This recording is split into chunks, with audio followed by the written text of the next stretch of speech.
ঊর্ধ্বমুখী সব ধরনের চাল আটার দাম। এতে করে বিপাকে নিম্ন মধ্যবিত্ত শ্রেণীর মানুষেরা এবং সেই সাথে সরকার নির্ধারিত ন্যায্য মূল্যের চাল আটা বিক্রির ওএমএস ডিলারের পয়েন্টগুলোতে তারা ভিড় করছেন। এ বিষয়ে আরও জানতে মেহেরপুর থেকে সরাসরি যুক্ত হচ্ছেন মুজাহিদ আল মুন্না।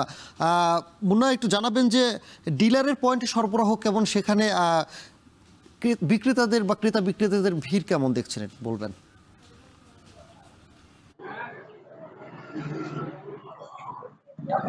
সানি, আপনাকে প্রথমে জানিয়ে রাখি, মেহেরপুরে বিগত 1 মাস ধরেই কিন্তু ঊর্ধ্বমুখী সব ধরনের চালের বাজার। বিশেষ করে সব ধরনের চালের বাজার ঊর্ধ্বমুখী হওয়ায় যারা আপনার নিম্নবিত্ত এবং মধ্যবিত্ত পরিবারের লোকজন কিন্তু বেশ সংকটের মধ্যে পড়ে গেছে।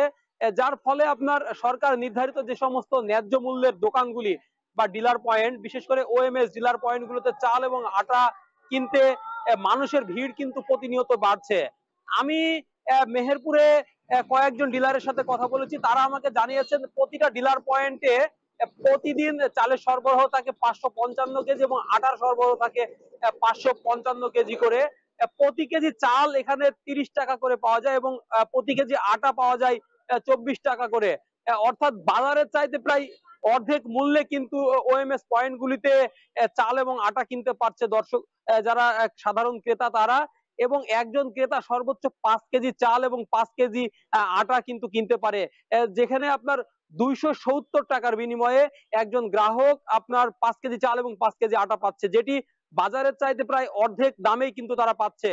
আমি মেহেরপুর জেলা খাদ্য নিয়ন্ত্রকের সাথে কথা বলেছি, তিনি আমাকে জানিয়েছেন মেহেরপুর জেলার মোট 9টি পয়েন্টে প্রতিদিন 5000 কেজি চাল এবং 5000 কেজি আটা সরবরাহ করা হয়। অর্থাৎ প্রতিটা পয়েন্টে কিন্তু কমপক্ষে 111 জন ভোক্তা প্রতিদিন এই চাল এবং আটা সংগ্রহ করতে পারে। তবে কয়েকজন ভোক্তার সাথে আমরা কথা বলেছি, তারা আমাকে জানিয়েছেন এটি সপ্তাহে 5 দিন, অর্থাৎ শুক্রবার এবং শনিবার বাদে এবং সরকারি যে সমস্ত ছুটি সেগুলো, সেই দিনগুলো বাদে কিন্তু প্রতিদিনই পাওয়া যায়। তবে তাদের দাবি বরাদ্দটা যদি একটু বেশি করা যায়, অর্থাৎ 5 কেজির জায়গাতে যদি 10 কেজি করা যায় তাহলে গ্রাহকদের জন্য ভালো হয়। অর্থাৎ যদি 10 কেজি হয় তাহলে দেখা যাচ্ছে একবার কিনলে পুরো 1 সপ্তাহ তারা কিন্তু সেটা খেতে পারবে। তাই তাদের দাবি এই বরাদ্দটা কিছুটা বাড়ানোর। এছাড়াও আমি কয়েকজন ডিলারের সাথে কথা বলেছি, তারা আমাকে জানিয়েছেন যে প্রতিদিন তারা একটা পয়েন্ট থেকে 555 কেজি চাল এবং 555 কেজি আটা সরবরাহ করে। এটা অনেক সময় বাড়ে, তবে এখন পর্যন্ত কমার কোনো পাইনি। সানি, এই ছিল আমার কাছে মেহেরপুর ওএমএস এর পয়েন্টে চাল বিক্রি সর্বশেষ পরিস্থিতি। সানি, মেহেরপুর থেকে যুক্ত ছিলেন সহকর্মী মুজাহিদ আল মুন্না। গেল